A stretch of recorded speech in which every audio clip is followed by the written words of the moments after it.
G'day everyone, I'm Jazza, and anyone who's been around on this channel for a period of time knows that I used to do these things called character design sessions. I haven't done them in a while, but a lot of people have been wanting me to do these again, and the only way I would want to do it is if I could do it different and interestingly enough, which of course I have done from time to time in the form of the strongest or cutest character ever style videos. One of the things that caught my attention was the idea of being more ambitious, but also taking it easier on myself in the process by splitting bigger videos up into multiple videos. I want to take the complete design I create in this video and turn it into a more ambitious art piece over the course of another video or two later on. Every major decision in my life has been made with the help of random prompts. I've never told you that until now, but it's true. And of course, as many of you know, I made an app entirely built around the idea of art prompts and random idea generation. For example, made a prompt to see if I should grow out my beard or shave.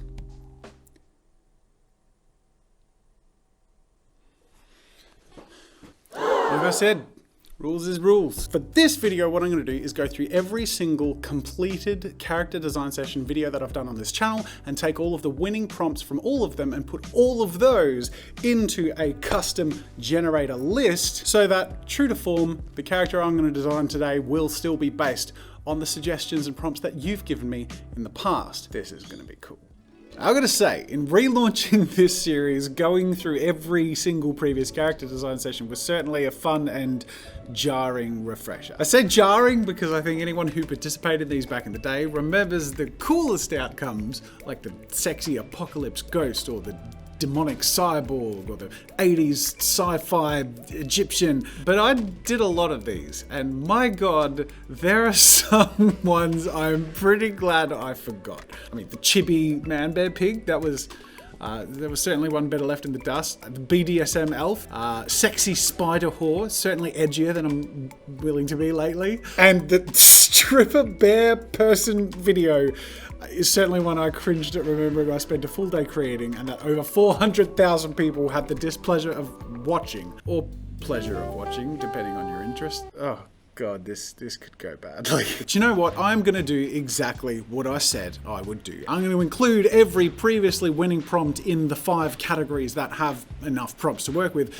in the list I build. Now, if it ends up being a sexy spider man bear pig ghost, let's just say it'll be a challenge, but you know, I've never shied away from a challenge before, so let's see how this turns out. Alright, I have my final 5 categories and the list there. Now please take note that I'm doing this with 2 provisos. One, if the prompt I generate is too close to one I've already done, then I'm not going to do it, or I'll refresh. And if the prompt is too inappropriate. Alright, all of that is out of the way, but now's the moment. Alright, let's just get this over with. Boom! I am doing a... Oh, f*** me!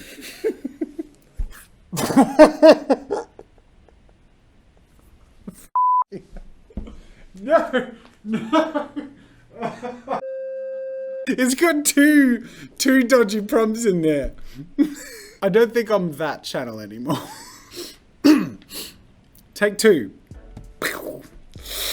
An archer. Egyptian elf who is drunk and elderly. That is the challenge. It's the ultimate character design challenge. And by God, I am gonna make it work. Let's get started. Now, if there's anything I've learned since last time I did the character design sessions, it's that story and context make all the difference. So, where in the past I started off with sketches and came up with a story as I went, this time I started off with a story, spending half a day on research and world building. In the end, getting both Egyptian and Elven in my prompts was sort of a blessing in disguise.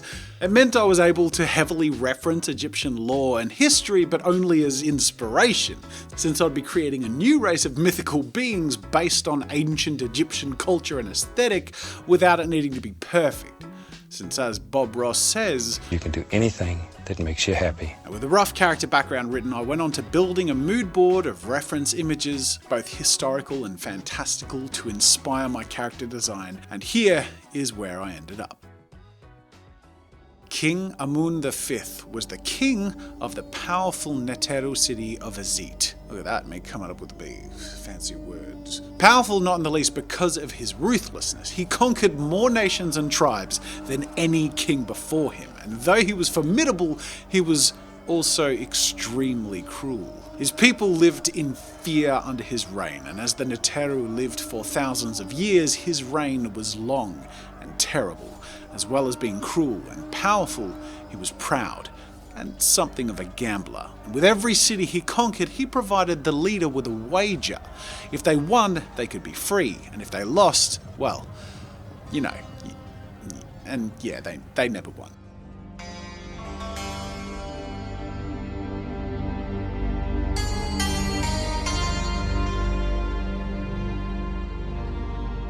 His favourite wager was where the first to break a giant stone using nothing but their bow and arrow would be the winner. This because his bow made of the strongest flexible steel that could not even be drawn by other men, and his first arrow would always rent the stone in half, first time, every time. Everywhere he arrived, he was met with fear and cowering, until one day, when conquering a small, peaceful city, declaring his challenge to the small elderly leader, he was met with a smile and friendly jests at his expense.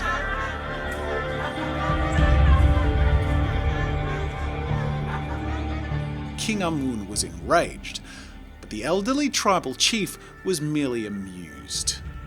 Furious, King Amun demanded the small leader meet his challenge, raising the stakes. If Amun won, the insolent man before him would be killed on the spot, and if he lost, he would hand over his entire kingdom. He drew his own bow with such strength and fury that it snapped in half, and the steel and string flicked into his face and blinded him immediately. Meanwhile, the small elderly man drew his own small wooden bow and shot an arrow at a giant hanging brass brazier which fell and cracked the stone in half. He cracked the stone using only his bow and arrow. King Amun lost, and he was exiled and blinded and disgraced.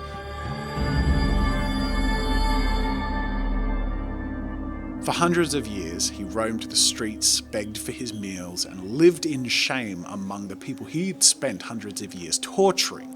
He was regarded with disgrace, and he used his broken bow as a walking stick, and turned to drink to drown his shame and sorrow, where the lowly man who defeated him became a peaceful ruler, and his son after him, leading the kingdom to peace and prosperity for the next 500 years.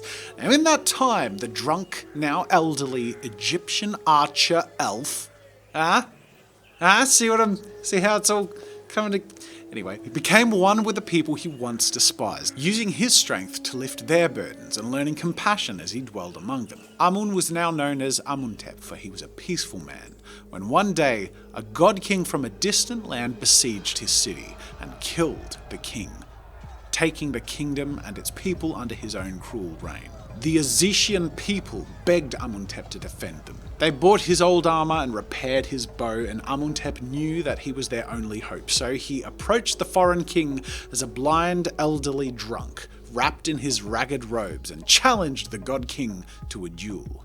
If Amuntep won, his people would be left in peace, and if he lost, he would reveal where the hidden treasure chambers in the temple were. Amused and greedy, the foreign king accepted and picked up his weapon, where immediately Amuntep threw off his robes to reveal his royal armor.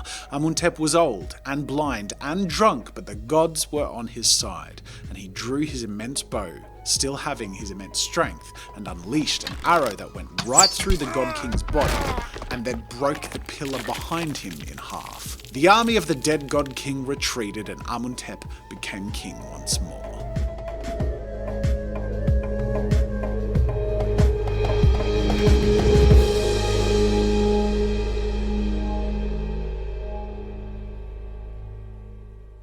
Okay, I'm going to interrupt here before I start working on my final artwork just to say a few things very quickly. See, chances are, if you've watched this far into the video, you're enjoying it, which I sincerely hope is the case. And if you want to see more videos like this, I need your help. You see, YouTube really likes ostentatious videos. The algorithm actively discourages creators like me to make content of real substance and incentivizes clicks at any cost. So, if you want to see more videos like this from me and other up-and-coming creators, we're going to need to work together in spite of the YouTube algorithm. And we can do that with 3 simple steps. Step 1, watch out.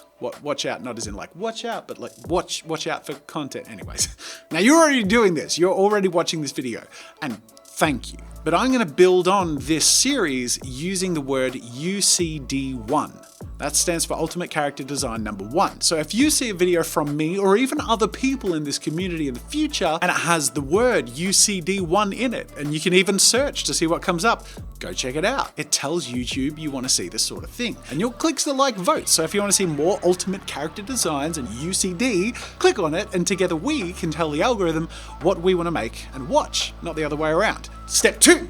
Speak up. If you see this and you like it, please like it. Click that like button and leave a comment sharing what you liked and what you'd like to see next, and subscribe. I know you've heard this a million times. I know it. Every YouTuber says it. It's probably just numb in your ears now, but these are the things YouTube keeps an eye on to know what you want to see more of. And if you've already done those things and you want to see more, then feel free to share this video.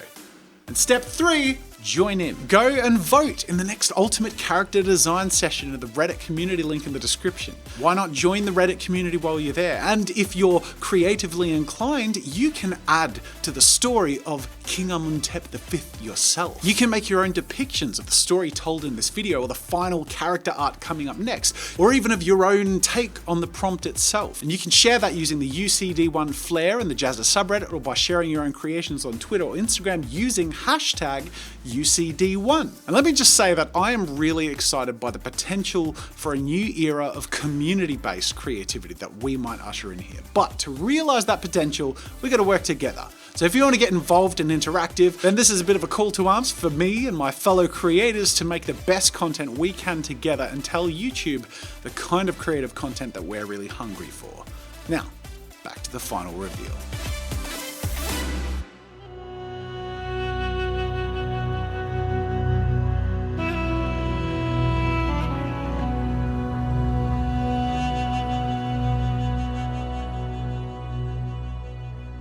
Now, although he's elderly, I figure there's room for interpretation here, and that an elven-raced Egyptian-style god king could be both elderly and strong in build and stature. So while I aged his features, I drew him in such a way that he could believably draw his legendary bow.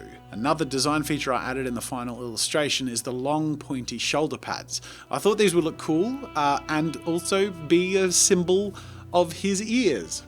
I know that sounds dumb, but think about it. He's blind, and he only rose to the throne once more by being the king of the people and listening to their cries. That, plus it accentuates the pointy aesthetic that works with elven designs. I don't know, I thought it was sort of cool.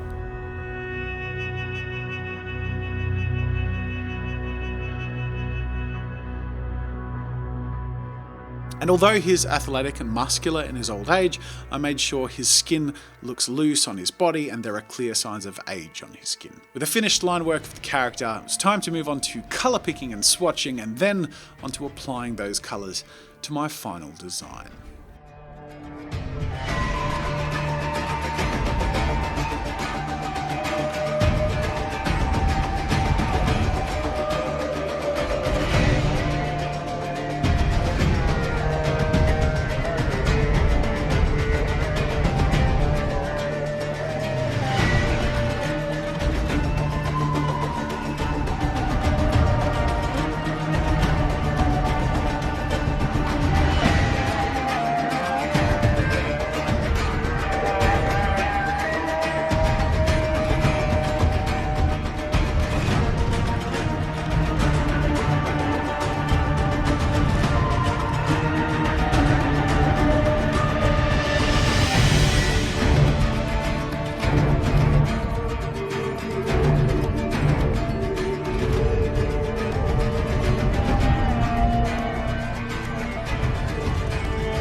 This is King Amuntep V. He's the leader of a mythical elven race of Egyptian-style people. He is a famed archer. He is elderly and is a bit of a drunkard. This sounds like a really weird dating profile. And look at that! Not only did I knock off every single prompt on that list, I even threw in blind for good measure, because it wasn't hard enough apparently. King Amenhotep V learned to lead peacefully, where the fearsome reign of his youth would be forgotten in time. He reigned for 1,000 years as the beloved king, who would always hear the cries of his people. This portrait is the beginning. It's the beginning because in one form or another, in a future video, I am going to further this character design, perhaps his story, or solidify him literally into a clay sculpture or VR and 3D print it. There are a number of different ways I can do it. Let me know in the comments which you would find most intriguing. And then the other reason this is an ultimate character design is because from here onwards, he is our design. And I want to see what you do. Do something creative and have fun with it, and you can share it with me in the community using hashtag UCD1. Also make sure you share it on the Jazza subreddit. This is the foundation. Have at it. I'm really excited to see what you do, and I'm excited to see what I do. I think this could be really fun, but I think already just as the foundation, I am really happy with how this has turned out. Not just as a final artwork, but that the final artwork is built on story and lore and some substance that I feel like, as opposed to some of the older character design sessions, there's a lot more beneath the surface here and a lot more to come. Remember that you can keep an eye out for UCD1 in the title of a future video, and know that this is King Amenhotep V's story's continuation. If you enjoyed this video and you appreciate the ambition and you want to jump on board with where this whole process might take us, please hit the like button. As you can see, there are more videos you might enjoy over there, but otherwise I just want to say thank you so much for watching and being a part of this community. That's it for now, and until next time, I'll see you later.